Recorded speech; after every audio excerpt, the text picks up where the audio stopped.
Greetings, families, friends, and loved ones, world. This is Charles reporting to you live from our Letter from the Trenches series, where I have an opportunity to share with you a reflection from my work with men in Boston. And I want to begin this reflection with telling you a story about a young man who taught me something a while back. And we were having a group and the conversation got heated, and this young man stood up and he said, "You know what, Charles, I would write your obituary." He just started to scream all type of threatening languages and saying different things about how he felt and what's going on with him, and that he would write my obituary. And he started to exit the room, and I had a coach accompany him so he can go talk to him, and he just kept screaming and getting all that pain and that anger out.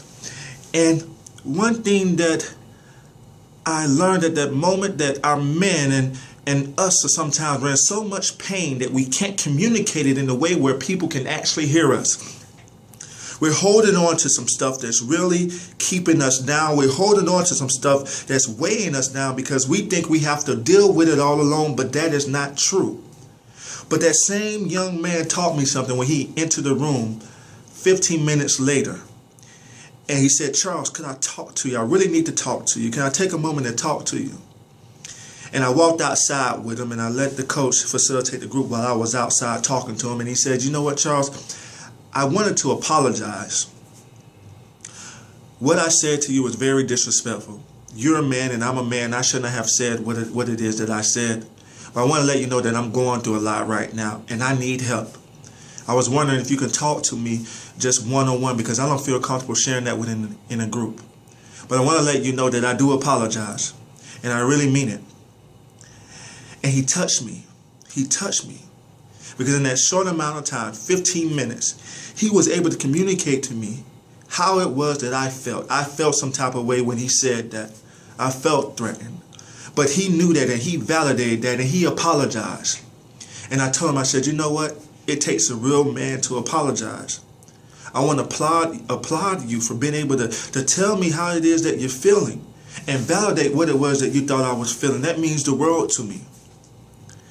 What that young man taught me is that it's never too late to apologize. It's never too late to receive an apology. Some of us think that we have to be perfect, that others who mistreat us have to be perfect too. But they don't. Our imperfections, make us who we are. And I'm telling you today that if you're still holding on to some things that someone did to you in the past, or what someone did on you or to you, your growth is being stunted. And right now, you're still stuck in your unforgiveness and your pain. And I'm encouraging you to spread your wings and fly like that young man did.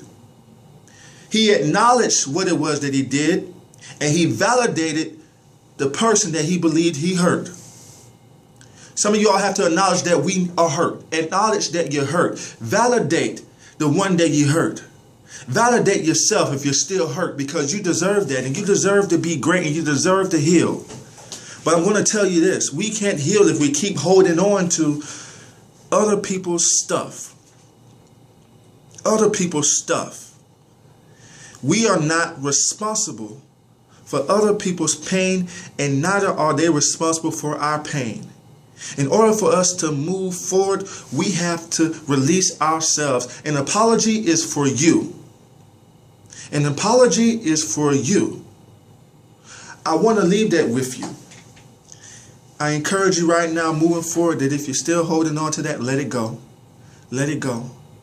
You deserve to live the life that you want to live, and you can't carry that by yourself. Right now, you have the power to do that. But it takes you apologizing and putting your pride aside. My father was able to put his pride aside when he called me a while back and say, "Son, I'm proud of you. I'm proud of you." He released himself. I'm encouraging you to do the same thing that my father did, and that young man did. Let it go and release. And live your life that you deserve to live and that you're destined to live. I apologize for my phone going off in the middle of this uplifting occasion, but that's my reflection today. I'll see you all next week. Take care.